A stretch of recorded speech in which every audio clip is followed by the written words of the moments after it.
네, 저희 이제 두 번째 흐름이 이제 사울 시대를 볼 거고요. 그래서 이제 사무엘서가 이제 그 왕정 시대로 들어가고 있는 것을 볼 수 있습니다. 그래서 사람들이 이제 왕을 요구하게 되고 그 이제 왕으로 선택된 사람이 이제 사울 왕인 걸 알 수 있고요. 이 사울 왕에 대해서 제가 또 목록화로 시켜봤는데요. 사울 왕에 대해서 한번 살펴보시면 이스라엘 왕의 첫 번째 왕이고 또 이제 베냐민 지파입니다. 그리고 이 사람의 그 왕으로 등극하기 전에 한번 보시면 부모에게 좀 순종적인 사람이었던 것 같아요. 그리고 또 하나님의 명령을 온전히 순종하지 않았습니다. 저희가 이제 성경에 나와 있는 것을 볼 수 있죠. 그리고 하나님을 온전히 신뢰하지도 않았던 사람입니다. 그리고 하나님께 부리시는 악령에 시달렸던 사람이고요. 하나님이 저는 이 구절을 보면서 하나님이 부르시는 악령 좀 이해가 안 가시지 않나요? 네, 저도 과연 하나님이 부르시는 이 악령이 무엇일까 고민하면서 제가 내린 결론은 그 하나님의 어떤 절대적인 그 주권, 권위에 대해서 좀 보여주고 있지 않은가라고 생각되어지고요. 그래서 하나님이 이 구절의 어떤 특성으로는 사울을 이미 버렸다라는 것들을 좀 보여주고 있는 것 같기도 하고, 그리고 하나님의 어떤 그런 악령과 저희가 신이 생각하는 사단들도 하나님 권위 아래 있고 하나님께서 그들도 쓰실 수 있는 어떤 이런 것들을 좀 보면서 하나님의 절대적인 주권을 좀 보여주고 있지 않은가라고 생각되어지고요. 그리고 이제 자신의 왕권을 위협하는 다윗을 이제 죽이려고 하였습니다. 이제 저희가 이것들은 이 성경을 통해서 알 수 있는 내용이죠. 그렇지만 저희가 한번 또 보실 거는 백성들이 기억하는 사울의 모습인 것이에요. 그래서 그 14장 47절 48절에 보면 이 사울의 업적이 나오는데요. 이 사울의 업적을 보시면 모압, 암몬 자손, 에돔, 소바의 왕들, 블레셋 사람들을 공격했는데 그 모든 전쟁에서 승리했다고 합니다. 그리고 아말렉 사람들, 하나님이 완전히 버린 사건이거든요. 하나님이 이 아말렉 사람들 진멸하라고 하였는데 사울이 좋은 것들을 남겨오죠. 그래서 하나님이 이제 이 사울 왕에 대해서 후회하게 되고 버리게 되고 그 다음에 다윗을 찾는 이러한 결정적인 사건이 바로 이 아말렉 사건입니다. 그런데 이때 전쟁을 일단 승리했어요. 그리고 사무엘과 함께 하나님께 제사를 드렸습니다. 그러니까 이 하나님께 제사를 드렸다는 것은 사람들이 볼 때에는 하나님이 승리를 주셨고 또 하나님이 이 전쟁을 이기게 하셨다. 그러니까 하나님도 인정하셨다. 하나님이 하셨다라고 생각할 수 있을 것 같습니다. 그리고 또 한 가지를 보시면 그래서 이스라엘의 그 약탈한 자들 손에서 건져냈다는 거예요. 그래서 백성들이 기억하고 있는 사울의 왕의 모습은 굉장히 훌륭한 왕이었던 것이죠. 그리고 이 사울 왕은 그 아말렉 전투에서 보는 것 같이 사람들을 위해서 싸운 사람이에요. 그래서 어떤 전리품이 좋은 게 생기게끔 하고 이런 것들 사람들에게 나눠줬을 거고요. 사람들이 기억하는 이 사울 왕에 대한 향수가 있을 거라 생각되어집니다. 그래서 다윗 왕이 사울 왕이 이렇게 좋은 왕이었거든요. 그들이 생각할 때는. 근데 이 사람이 블레셋과의 마지막 전투에서는 죽게 되는데 거기에 누가 참가하려고 했었냐면 다윗이 참가하려고 했었거든요. 그러니까 이러한 오해들이 계속 있지 않았나. 그리고 이렇게 자기가 기억하는 좋은 백성, 그러니까 사울 왕이었지만 그 다윗이 그 다음 왕이 되었을 때도 마찬가지로 하나님이 승리 주시고 또 그 공의와 정의로 재판을 행했다. 그러니까 나라를 다스렸다라고 나오거든요. 그러니까 다윗 왕도 물론 훌륭한 왕이지만 그 이어진 어떤 반역 사건, 아들들의 반역 사건, 뭐 이런 기타 등등 사건들을 보면서 사울 왕이 이런 거 없었는데 이렇게 생각하면 사울 왕에 대한 향수, 사울 왕가에 대한 향수가 있지 않았을까 생각되어집니다. 그래서 저희가 이제 이스라엘 왕을 세워지기 전에 이 이스라엘의 왕의 기준이 있는데요. 신명기에 보면 하나님께서 왕에 대한 말씀을 하십니다. 그래서 이 신명기에 보면 왕은 하나님께서 택하신 사람이어야 된다는 거죠. 그리고 이스라엘 백성 중에서만 이제 택해야 되고, 그다음 이제 3번, 4번, 뭐 5번 이거는 이제 왕에 대한 어떤 규례고요. 6번에 보시면 평생의 그 율법서를 평생에 자기 곁에 두어서 하나님 여호와 경외하기를 배우고 이 율법의 모든 말과 규례를 지켜서 행할 것이다라고 하는 것이 이 왕의 기준이에요. 그래서 이 왕의 역할이 가장 크게 두 가지로 나눠져 있는데요. 첫 번째는 여호와의 전쟁을 싸워야 한 사람입니다. 이 여호와의 전쟁은 하나님이 하게 하시는 이 싸움은 하나님께서 그 땅을 정결하게 하실 때도 이 싸움을 하셨죠. 그리고 하나님의 그 대리자로서 하나님의 말씀에 순종하면서 싸워야 하는, 그러니까 하나님의 전쟁을 치러야 하는 사람이 바로 이스라엘의 왕인 것입니다. 그 두 번째는 재판관의 역할입니다. 그래서 하나님의 기준을 이 땅 가운데, 이스라엘 땅 가운데 온전하게 세워야 하는 역할을 하는 사람이 바로 이스라엘의 왕인 것이고요. 이 왕의 역할 두 가지는 하나님이 사사에게 말씀하셨던 사사의 역할을 보면서 이스라엘 지도자가 가져야 할 그 역할을 보여주셨기 때문에 이 왕도 이 역할을 해야 되는 것이 마땅하다고 생각해서 이렇게 구분을 해놨고요. 그래서 이 왕의 역할에 대해서 사울과 다윗을 한번 비교하시면서 보시면 좋을 것 같습니다. 첫 번째, 이스라엘 그 여호와의 전쟁을 수행하는 것. 그래서 모든 그 승리했던 사울의 모습을 좀 기억하시면 좋을 것 같아요. 백성들은 승리한 사울만 기억하고 있습니다. 그리고 그 제사장이자 아주 큰 권위자였던 사무엘이 같이 예배를 드려주고 제사를 드려주고 일단 이 모든 것들을 한번 기억하시면 좋겠습니다. 그 사람들이 왕을 요구합니다. 우리에게도 왕을 달라. 다른 모든 나라와 같이 우리에게도 왕이 필요하다. 그래서 그 왕이 우리를 위해서 싸워주고 그리고 우리를 다스리면 좋겠다. 왕을 달라라고 요구하게 되는 것이죠. 그 이스라엘이 원하는 백성의 모습이 바로 이런 모습이었어요. 그냥 왕이 자기 자신들을 위해서 싸워주는 왕이 필요하고 또 우리를 잘 다스려서 우리가 이렇게 잘 살 수 있도록 하는 것이 이 사람들이 그냥 원하는 거였거든요.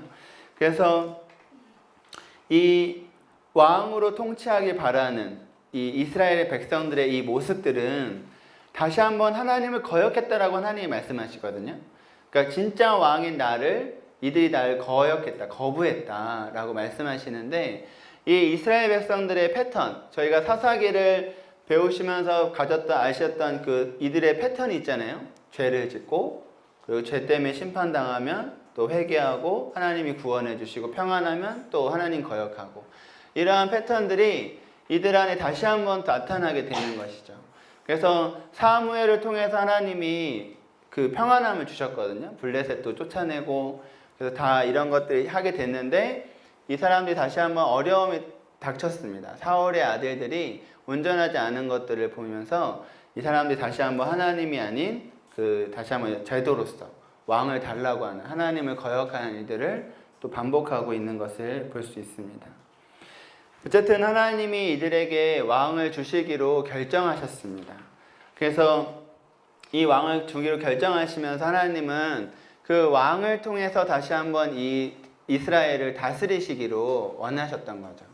그리고 이 사람들에게 왕에 대한 왕이 어떻게 행하느냐 또 어떻게 하지 않느냐에 따라서 너희들이 심판받을 것이고 너희가 그 왕으로 인하여서 이제 심판받는 것이 확정될 수도 있다. 이런 경고들을 막 하세요. 그리고 그 예전에 사사시대 때는 어떤 세금이나 이런 걸 낼 필요가 없었잖아요. 그 어떤 지도자가 없었기 때문에 그렇게 하지 않고 자기의 자녀들도 군대로 끌려갈 어떤 전문 군인으로 키워할 필요도 없고 또 왕이 있으면 그 왕궁에 시종들어야 되는 딸들도 그 여자들도 필요하고 또 군인들도 이런 모든 것들을 다 말씀하시죠. 경고하세요. 그래서 그것이 아니라 너희들이 처음에는 하나님이 이것이 아니라 진짜 왕 하나님이 너희를 다스리기 원한다. 이걸 말씀하시는 건데 결국 사람들이 계속 이스라엘 백성들이 그것들을 거역하고 왕을 달라고 하고 하나님이 이제는 마지막 경고를 하시면서 이제 왕을 선택하게 되는 것이죠. 그래서 여기 한번 보시면 너희가 만일 여호와의 목소리를 경청하지 아니하고 명령을 거역하면 여호와의 손이 치실 것이다라고 말씀하고 있습니다. 그래서 이것은 사울 왕이 행했던 모습들을 좀 볼 수 있거든요. 그래서 하나님이 사울 왕을 치셨고 심판하셨다라고 것들을 보여주고 있습니다. 그래서 하나님은 어떤 이런 심판하시고 또 어떤 이런 일들을 행하실 때 신실하게 역사하실 때에는 언약 안에 하나님이 이미 말씀하신 그 말씀 안에서 하나님께서 일하시는 것들을 좀 보여주고 있고요. 말씀해 주시고 있는 것 같습니다. 그래서 이제 사울 왕이 등극하는 장면이 이제 이어지게 되는데요. 그가 기름 부음 받는 장면, 이 장면이 나오기 전에는 이 사울 왕이 효심 때문에 이루어지는 것들을 볼 수 있습니다. 그래서 아버지가 잃어버린 안나귀를 찾으러 길 떠났던 사람이에요. 그래서 그 아버지의 말씀에 잘 순종했던 사람이고 그 길을 따라가다가 사무엘을 찾게 되고 그 사무엘에게 하나님이 이 사울을 선택했기 때문에 기름 붓는 그런 장면들이 나옵니다. 근데 이 장면도 마찬가지로 다윗과 마찬가지로 사람들이 보진 않았습니다. 이걸 기억하시면 좋겠고요. 그리고 이 사울 왕이 이제 마음 백성, 그러니까 이스라엘 지파들이 보는 앞에서 왕으로 선출됐어요. 그리고 이 사울 왕이 그 왕으로 선출됐을 때 행동하는 게 있는데요. 그것을 한번 보시면 이 사람이 얼마나 그 처음에 좀 겸손했던 사람이고 좀 이렇게 하나님이 선택할 만한 사람이었다는 것들을 좀 보여주고 있는 대목인 것 같습니다. 첫 번째로는 기름 부음을 받고 그걸 자랑하지 않습니다. 하나님이 자기를 왕으로 선택했다고 이렇게 말할 만 하잖아요. 저 같으면 이렇게 집에 갔을 때 하나님이 날 뽑으셨대요. 저를 이제 크게 쓰실 거래요. 막 이렇게 얘기할 만한데 이걸 말하지 않아요. 굉장히 겸손하게 자기 자리를 잘 알고 있던 사람이고, 그리고 사람들이 왕으로 등극했을 때 인정하는 사람이 있었지만 인정하지 않는 사람이 있었습니다. 그 무리들이 있었는데 그때 이 사울은 그 다음 이제 암논과의 전투가 벌어질 때 사람들을 불러 이제 이 사람이 뭐 하고 있었냐면 이제 소를 이렇게 밭을 개고 있었어요. 농사를 짓고 있는 거죠. 왕의 신분인데. 그러니까 이 사람은 자기의 일을 착실히 하는 사람이었던 거예요. 그리고 그 하나님의 그때 모든 사람이 인정하지 않을 수 있지만 하나님이 어떤 그 세움을 주시는 그 때를 좀 기다릴 줄 아는 왕으로서의 어떤 자기가 왕이 되었으니까 그 어떤 권한 뭐 이런 것들 다 총동원해서 사람들을 굴복시킬 수도 있었겠지만 이 사울은 그렇게 하지 않았던 사람인 것을 볼 수 있죠. 그래서 이 사울이 하나님 앞에 좀 이렇게 선택될 만한 사람이었다라는 것들을 좀 보여주는 것 같고요. 그리고 이 사건 이후에 암몬과의 전투를 통해서 모든 사람이 이제 이 사울 왕을 인정합니다. 사울 왕으로서 인정하고 사울을 이제 왕으로 다시 한번 기름 부으면서 사람들이 이제 왕으로 이제 자기들의 왕으로 인정하는 시간들을 갖는데요. 이 사건들은 나중에 다윗이 기름 부은 장면과 굉장히 유사한 것들을 볼 수 있어요. 그건 나중에 다윗 이야기 갔을 때 한번 다시 언급하겠습니다.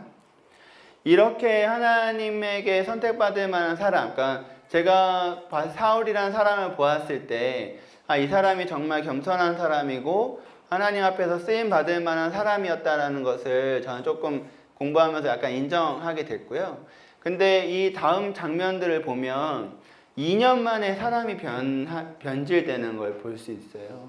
그래서 저희가 이제 다 말씀을 보면서 아시는 것처럼 하나님이 이 사람을 버리시는 장면이 이제 나오게 되는데요.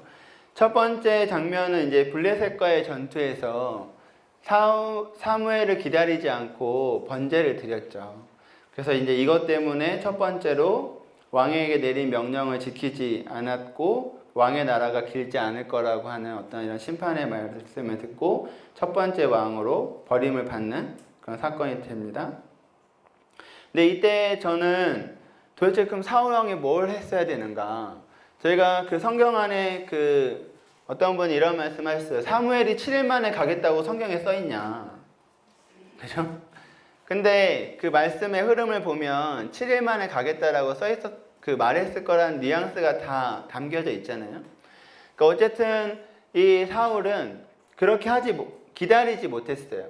그래서 그럼 저희가 이 공부를 하면서 사무엘서를 보면서 과연 이 사울은 어떤 행동을 했어야 옳았을까? 좀 이렇게 먼저 고민하게 됐고요. 그것의 저의 결론의 끝은 하나님께 묻지 않았다. 그러니까 이 사람이 사무엘이 와서 이제 전쟁을 치를 준비, 제단을 드리는 것들을 해야지만 이제 전쟁을 시작하는데, 그것이 이제 하나님이 기다리라고 하는 것이 하나님의 명령이었다는 거거든요. 근데 그 기간이 지나지 않자 사람들은 흩어져 가고 뭔가 이 사람의 마음에 두려움이 있기 때문에 자기가 그냥 드려버렸는데, 사울이 그렇게 하지 않고 만약 다윗과 같이 하나님 앞에 좀 묻는 시간들, 하나님에게 사울이 오지 않는 이 모든 순간들 가운데에서 어떻게 행동해야 되는지를 좀 물었다라면 하나님께 버림받지 않을 수 있지 않았을까라는 생각이 들더라고요. 그것은 이제 나중에 다윗을 보면서 다윗은 항상 하나님께 묻는 사람이었거든요. 그래서 이 사람이 죄를 짓고 뭔가 어려움이 당하고 극한 그 고난이 닥쳐올 때에도 하나님께 묻는 것을 저희가 볼 수 있습니다. 그래서 그 나중 내용을 보니까 사울도 이렇게 뭔가 자기에게 어려움 생겼을 때 하나님께 묻는 시간이 있었더라면 다윗과 같이 다윗으로 교체되지 않고 이 사울 왕이 계속 왕으로서 남아있었지 않았을까. 약간 이거는 이제 결론적으로는 아니지만 이제 그렇게 좀 생각이 들어졌고요. 그리고 이제 마지막 그 두 번째 장면 아말렉과의 전투에서는 완전히 버림을 받게 되죠. 그래서 하나님이 모든 것들을 다 진멸하라고 하였는데 백성이 두려워서 남겨왔습니다. 그래서 그 이전의 모습도 보면 이 사람은 백성을 두려워하고 자기의 소견, 그러니까 자기의 생각대로 행했던 사울의 모습들을 좀 보게 되는 것 같아요. 그리고 이 하나님의 말씀보다 자신의 어떤 왕권을 유지시키고 자기의 어떤 명예 이런 것들을 더 중요시했던 사람의 태도들을 보면서 이 사울 왕이 어떻게 2년 만에 그 다시 한번 기회를 주신 이 공간에서조차 이렇게까지 행동했을까라고 저는 좀 생각되었고요. 그거의 어떤 해결점이 전 찾았는데 그 블레셋과의 전투에서 요나단의 믿음으로 승리하죠. 요나단이 저 할례 받지 못한 자들 우리가 지겠냐? 하나님의 그 싸움은 사람의 수가 많고 적음이 아니다. 라고 하면서 그 자기 무기 든 그 소년 딱 두 사람이 기습하러 가거든요. 이 믿음으로 인해서 승리하게 되어지는 사건이죠. 블레셋과의 전투에서 결국 승리하게 되는데, 근데 이때에도 이때 어떤 일이 있었냐면요. 그 사울이 승리하니까 갑자기 저녁까지 굶어라, 금식해라. 내가 오늘 저 원수들을 다 죽일 때까지 음식물에 손대는 사람은 저주할 거다. 라고 말을 해요. 그러니까 이 왕이 전쟁을 치러야 하는 군사들에게 밥을 먹지 말라고 하더라고요. 그러니까 백성을 위험에 빠뜨리는 거죠, 사실은. 근데 이러한 말을 하는데 요나단이 결국에는 그 죄를 범하게 되고 그 나중에 그 백성들이 이제 더 크게 죄를 범하잖아요. 근데 그때 말씀해 보면 사울이 백성들이 이 여호와 앞에 범죄하지 않기 위해서 제단을 쌓습니다. 이 제단을 쌓는데 말씀해 보면 사울이 처음 제단을 쌓았다고 이 말씀에 보면 나와 있어요. 그래서 사울이 이 처음 제단, 그러니까 예배를 처음 드렸다 이것보다는 왕으로서 공식적으로 이 제단을 처음 쌓았다. 그러니까 제사를 처음 드렸다. 공식적으로 왕으로 제사가 처음이다. 라는 그런 뜻으로 보여지는데요. 그러니까 이 사람은 하나님에 의해서 선택된 왕이지만 하나님을 높이지 않았고 하나님께 예배도 드리지 않았고 왕으로서의 자기의 역할이나 하나님께 묻거나 그러니까 이러한 것이 2년 동안 없었다라는 얘기거든요.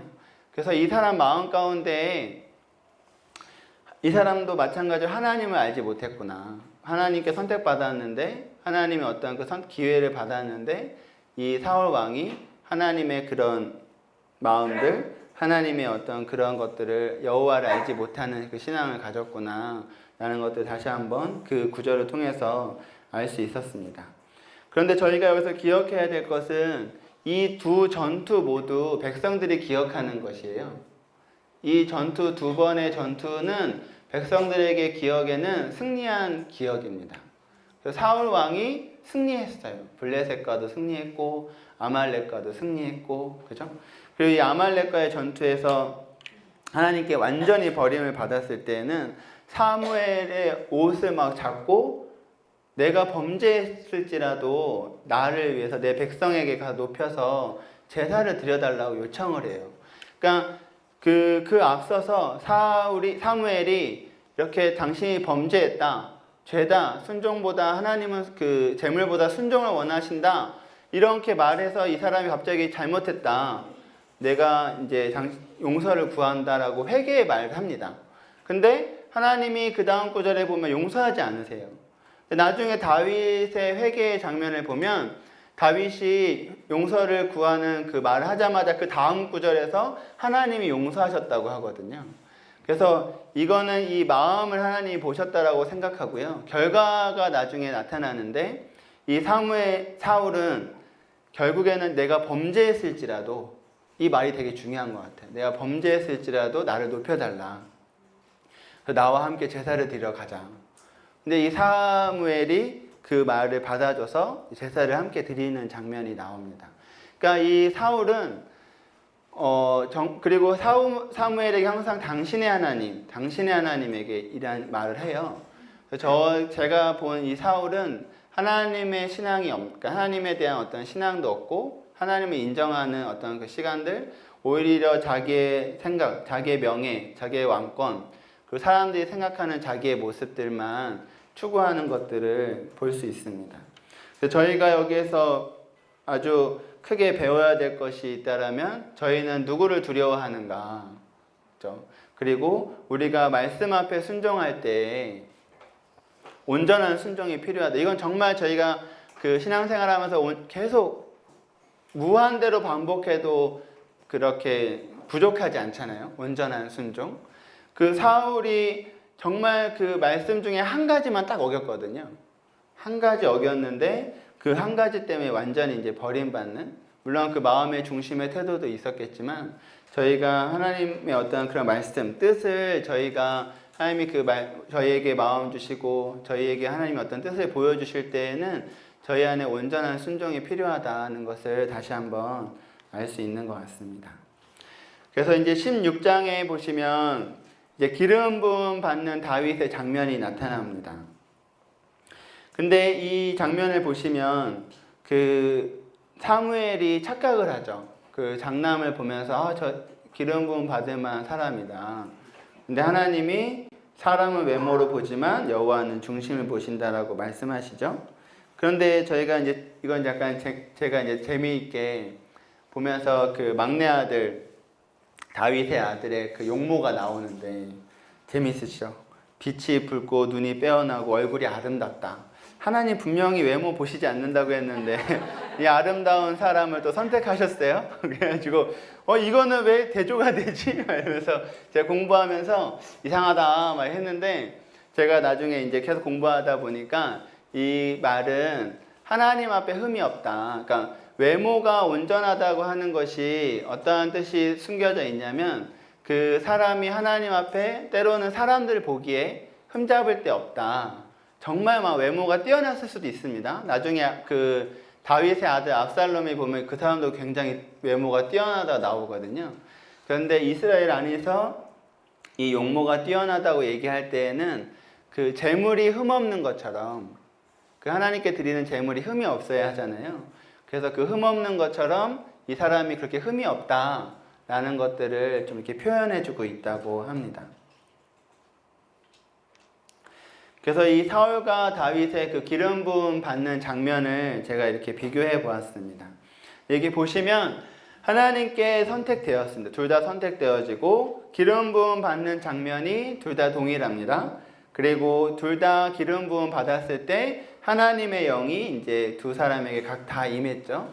그리고 그 사울은 암몬과의 전쟁을 통해서 사람들에게 나타나게 인정받게 되고, 다윗은 골리앗과의 싸움을 통하여서 사람들에게 부각이 되고 인정받는 사람으로 부각이 돼요. 그래서 이 두 사건을 비교해 보면 모든 사람들이 알고 있는 사울, 하나님이 선택했다고 믿고 다 알고 있는 사울의 모습, 기름 부음 받음과 다윗이 동일한 기름 부음을 받았고 동일한 현상이 일어났다는 것을 병행하면서 보여주면서 다윗이 하나님이 선택한 왕이다 라는 것들을 보여주고 있습니다.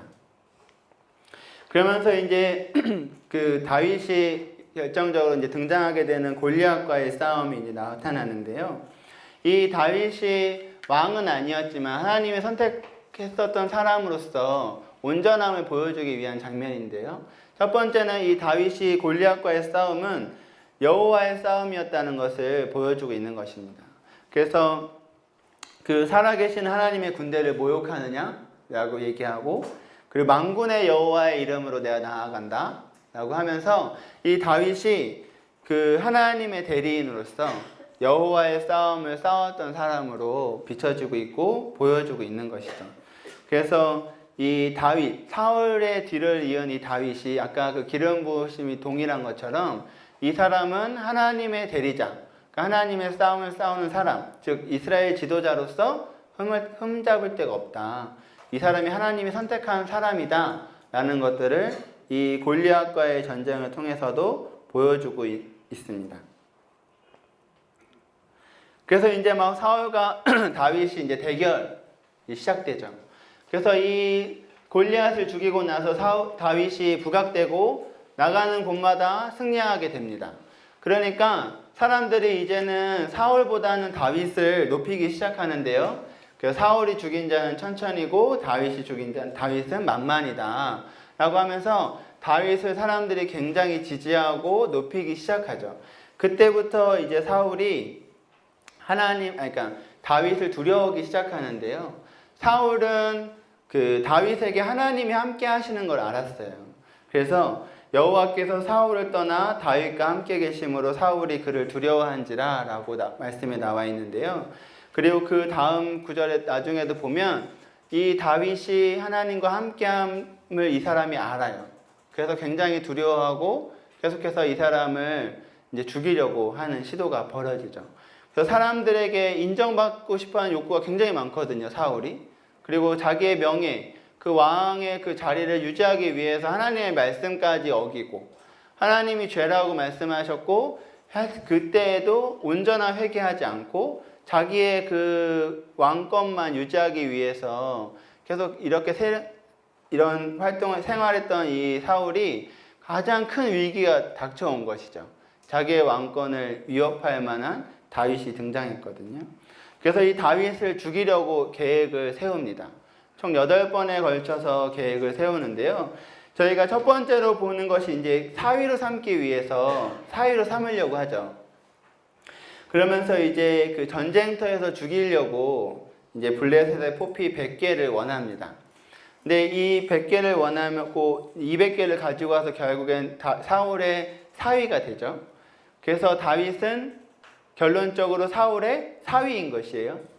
그러니까 사람들이 생각할 때는 다윗은 사울의 사위죠. 근데 사위가 배반을 했다. 사위가 갑자기 도망다닌다. 뭘 잘못했는가? 사울을 뭔가 배반했는가? 이런 생각들을 가질 수밖에 없었을 것 같고요. 그리고 이 8번에 걸쳐서 계속 죽이려고 했을 때마다 하나님이 다윗을 피신시킵니다. 특별히 이제 라마, 사무엘에게로 도망갔을 때에는 사울이 전령을 3번 보내는데 3번 다 하나님의 영으로 그 사람들이 입혀져서 막 선지자처럼 예언하고 이렇게 하는데 결국 사울까지도 그렇게 선지자처럼 황홀경에 빠져서 뭔가 예언한다라는 성경 말씀이 있는데요.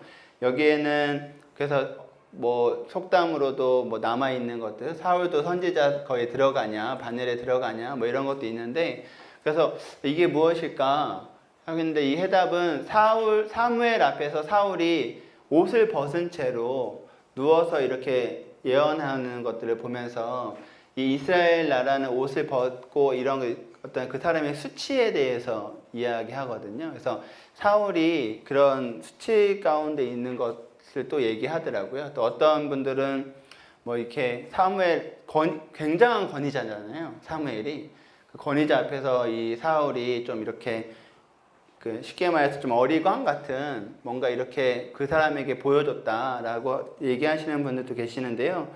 저는 하나님이 직접 다윗을 보살폈다라고 해석하고 있습니다.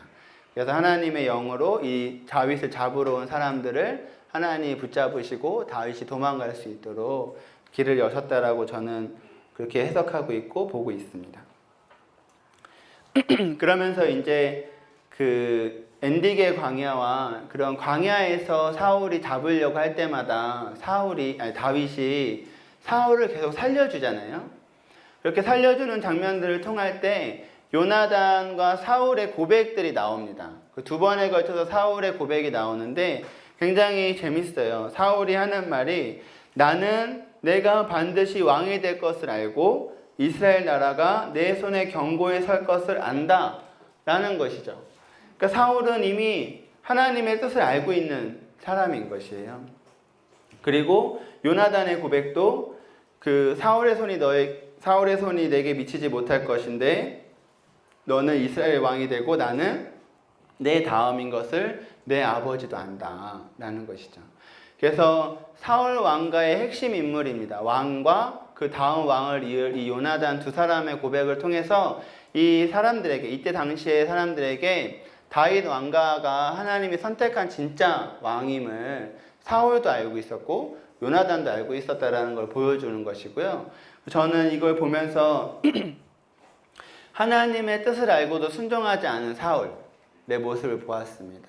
그래서 이 사울은 하나님의 뜻이 어디에 있는지도 분명히 알았는데 그걸 거역하고 자기의 왕권, 자기 다음 때에 계속해서 왕위가 넘어가야 될 것을 욕심을 계속 갖고 있는 것이죠.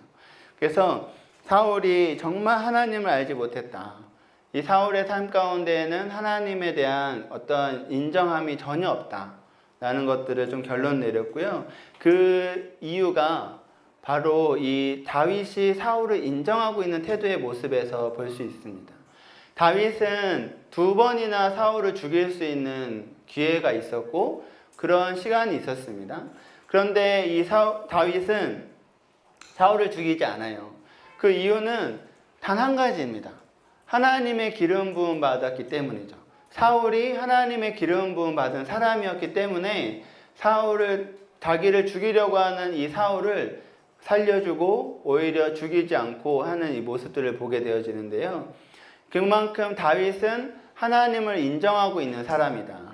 그의 삶 가운데 하나님이 선택했던 사람, 자기를 지금 죽이려고 하는 이 왕이지만 자기를 해하려고 하는 사람이지만 자기가 이 사람, 하나님이 인정했었던 이 사람을 자기가 죽일 수 없다, 해할 수 없다는 이 태도는 그만큼 하나님의 그 주권, 하나님이 선택한 사람을 또 하나님 그 자체를 인정하고 있는 태도의 모습들을 볼 수 있는 것 같고요. 이 사울의 기름 부음을 중요시하고, 그러니까 그 존중했었던 이 다윗 안에 어떤 내용이 있냐면요. 나발과 아비가일 사건이 등장합니다. 이 나발이 다윗이 도움을 요청했을 때 거부하고 다윗이 화가 나가지고 이제 막 서둘러서 죽이려고 할 때 이 아비가일이 등장하게 되는데요. 이 아비가일이 다윗을 설득하면서 했던 이야기가 제가 이제 좀 확대해서 보게 되면 그 중요한 구절은 이제 여호와의 싸움을 싸운 사람이고 또 일생에서 악을 찾을 일이 없다라고 고백하고 있어요. 이 아비가일은 그 지혜로운 여인이었는데요. 하나님이 이 여인에게 굉장한 그 하나님의 그 말씀을 주신 것 같아요. 그래서 이 다윗 왕이 사실 도망자거든요.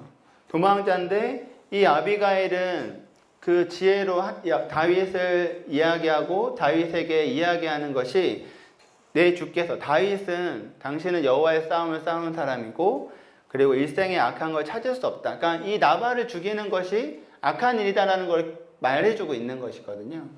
그리고 나서 이 전체 그 이야기를 보면 그 다윗이 계속해서 그 하는 그러니까 이 일평생 다윗의 이야기를 이 안에 좀 담고 있어요.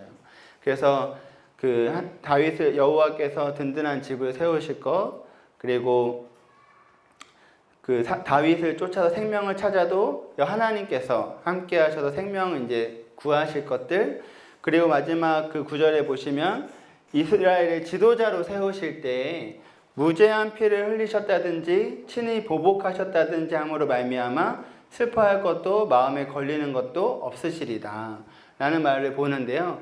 이 나발을 죽이는 게 무죄한 피를 흘리는 거다라고 이야기하는 것과 또 한 가지는 나중에 그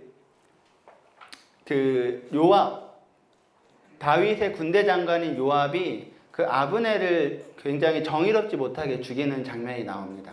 그 헤브론에 항복하러 온 사람인데 그 항복하러 온 사람을 죽이거든요. 그 요압 장군이. 근데 어떤 이러한 것들을 보면서 다윗이 무죄한 피를 흘린 사람이다라는 오해가 있었어요. 그리고 그 나중에 다윗이 압살롬의 그 반역 때 도망갈 때 시므이가 피의 사람이라고 저주하잖아요. 그것이 이 무죄한 피를 흘린 사람이고, 그리고 사울 왕의 어떤 그 7 자녀, 그 사람들, 그것도 마찬가지로 사람들이 생각할 때는 무죄한 피를, 그러니까 죄 없는, 사울 왕의 그 죄 없는 자녀들을 죽였다, 이렇게 생각할 수 있거든요. 그래서 그렇지 않은 사람인 것들을 보여주면서 다윗 왕이 정말로 하나님 앞에 그 하나님의 기름 부음 받음을 존중했던 사람이고, 또 그 사람이 하나님의 기름 부음을 받은 사람이라는 것들을 이 사무엘서 이 아비가일의 고백을 통해서 또 보여주고 있습니다. 그러면서 이제 사무엘 상에서 이제 보면 또 한 가지 오해가, 다윗에게 큰 오해가 뭐냐면 블레셋의 용병이었다라는 오해인 것이죠. 그래서 자신들의 땅을 침략하고 자신들의 왕을 죽인 전투에 다윗이 참가하려고 했었다라는 것들을 사람들이 알고 있었고요. 그래서 27장에 보면 다윗이 결국엔 사울을 벗어나기 위해서, 피하기 위해서 그 적군인 가드 왕에게 도망갑니다. 근데 이 가드가 누구의 고향인지 아시나요? 네, 맞습니다. 이 다윗이 블레셋과의 전투에서 승리의 결정적인 이 골리앗, 굉장한 장수를 죽인 그곳에 글로 도망을 가요. 그래서 저희 좀 의아하다 했는데 그 가드 왕도 받아들여집니다. 저는 이것이 어떻게 생각했냐면 다윗이 골리앗을 죽일 정도의 용사였어요. 그럼 이 가드의 어떤 그런 적이기도 하지만, 주적이기도 하지만 한편으로는 굉장한 장수를 자기가 또 얻었다라고 생각할 수 있습니다.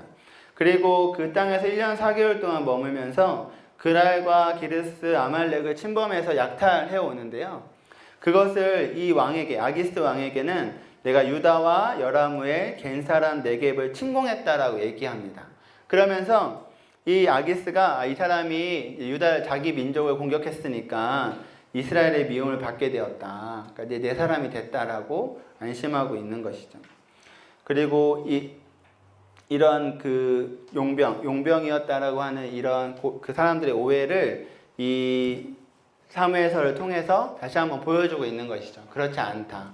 다윗이 너희들을 공격하지 않았었고, 또 사울 왕의 어떤 죽음, 그 전투에서도 참가하지 않았음을 보여주면서 사람들에 대한 그 오해들을, 다윗 왕에 대한 오해들을 계속해서 풀어주고 있는 것들을 볼 수 있습니다. 이렇게 구조를 통해서 또 볼 수 있는데요. 좀 더 명확하게 볼 수 있는 구조입니다.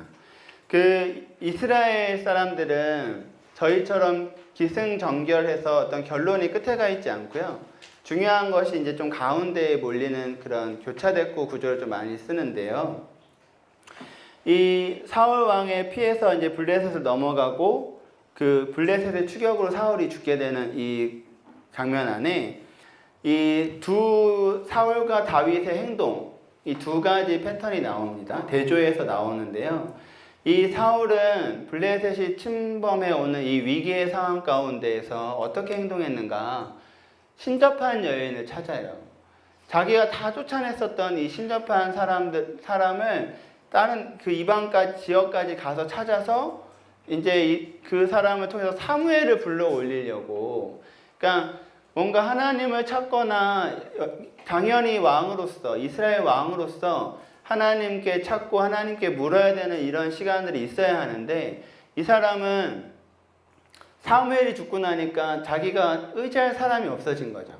그래서 오히려 신접한 여인을 통해서라도 사무엘을 불러 올리려고, 그러니까 사무엘에게 물으려고 하는 것이에요. 그러니까 얼만큼 이 사람이 하나님을 의지하지 않고 사람에게 의존하고 있었는가, 그리고 하나님을 인정하지 않고 있는가, 이스라엘 왕으로서 어떤 자격이 없음을 좀 보여주고 있는 장면이고요. 근데 반대적으로 다윗은 이제 그 블레셋이 이제 용병으로 참가하려고 하였는데 그 사람들의 반대로 돌아오게 되죠.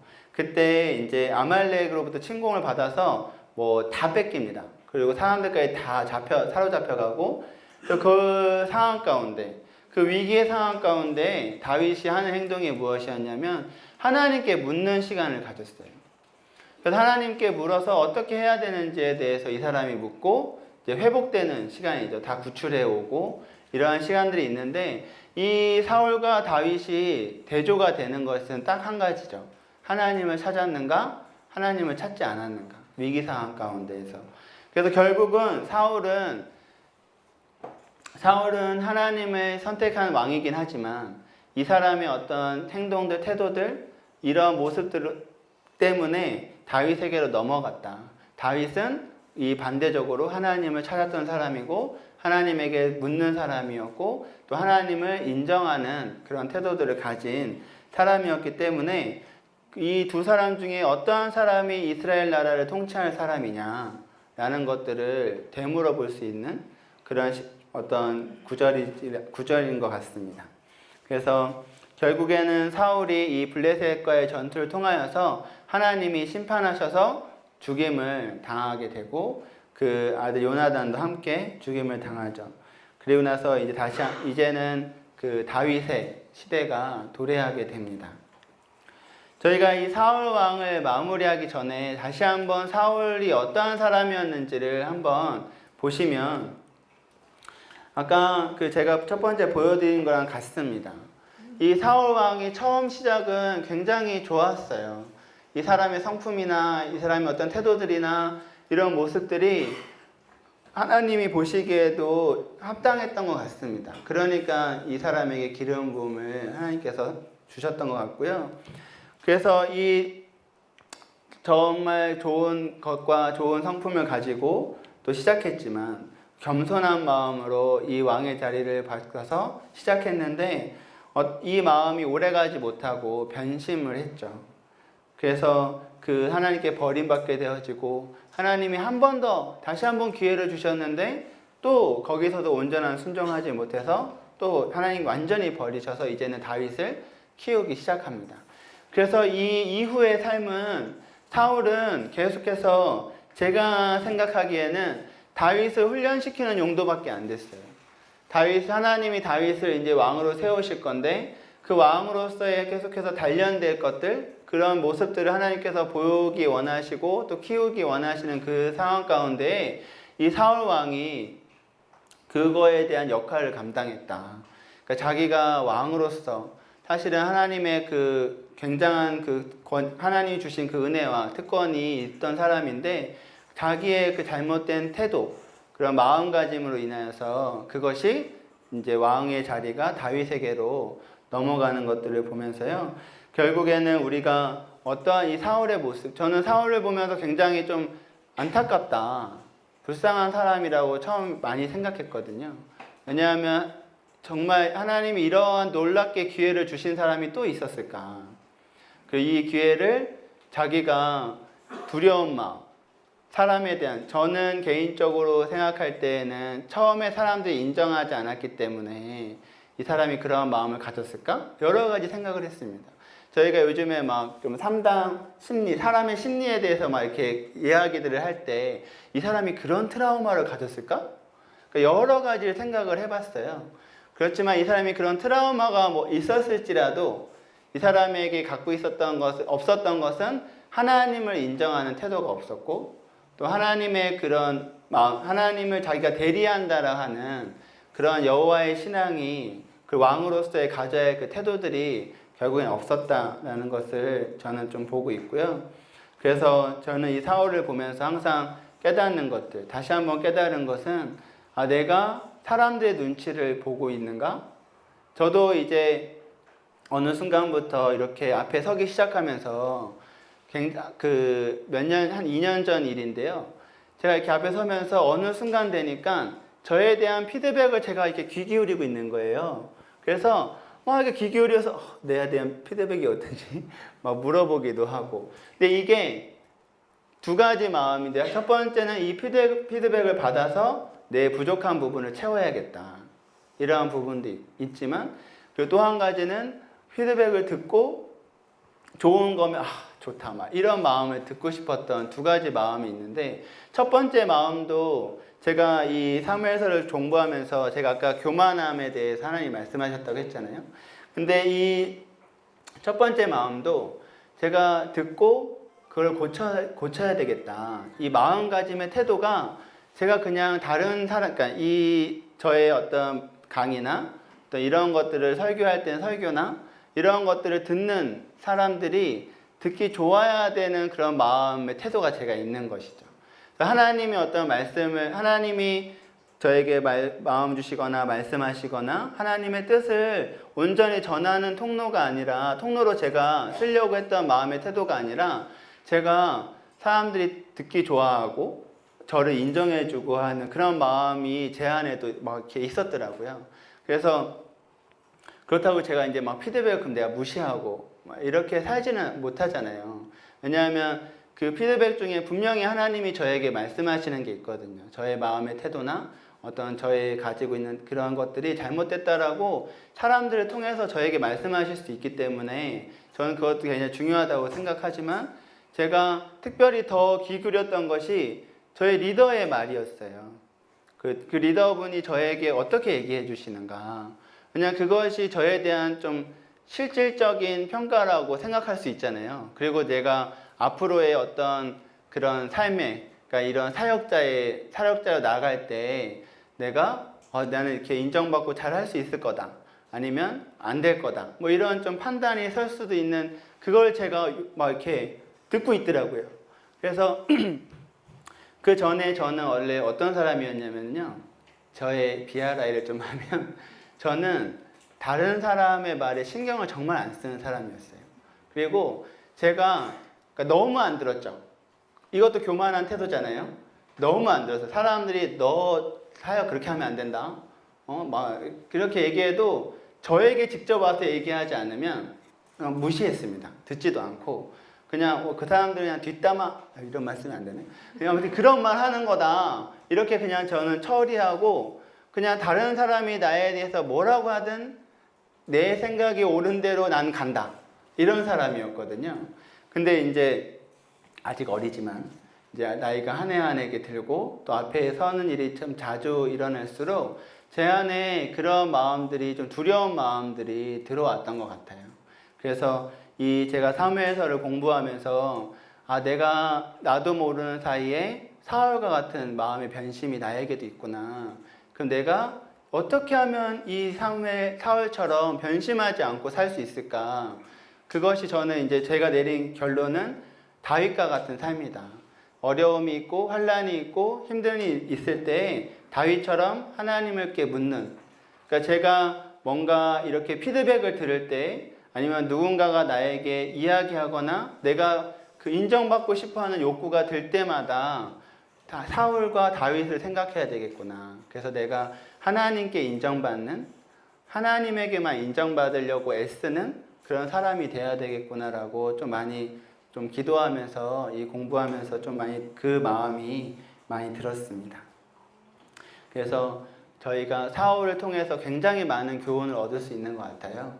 그래서 이 사무엘서가 비록 다윗의 정통성에 대한 이야기를 하고 이런 것도 있지만 또 한편으로는 하나님의 언약에 우리가 어떻게 순종해야 하는가 이것들을 저희가 볼 수 있거든요. 그래서 우리가 사울처럼 우리가 하나님이 주신 그 기회를 저버리지 않는 우리 모두가 돼야 되지 않을까. 저도 그렇고 저희가 이제 말씀을 알면 그대로 저희가 또 순종해야 되잖아요. 그래서 저희 모두가 이 사울과 같이 순종하지 않는 것이 아니라 온전한 순종을 하는 저희 모두가 되길 소망하고 기도합니다. 저희 같이 기도하고 점심 식사하겠습니다. 하나님 감사합니다. 하나님 우리를 부르시고 또 우리 가운데 주의 말씀해 주셔서 감사합니다. 주님 우리가 사울을 통하여서 많은 것들을 깨달아 알 수 있게 하셔서 감사합니다. 주님 우리가 늘 주님을 인정하고 주님 앞에 나아가고 주님께 묻는 우리 모두가 될 수 있게 해 주시옵소서. 그래서 우리가 하나님께서 주신 그 기회를 저희가 잘 가지고 또 우리가 다윗과 같이 우리가 하나님 앞에 온전한 삶을 살 수 있는 우리 모두가 되게 해 주시옵소서. 감사합니다. 예수님 이름으로 기도합니다.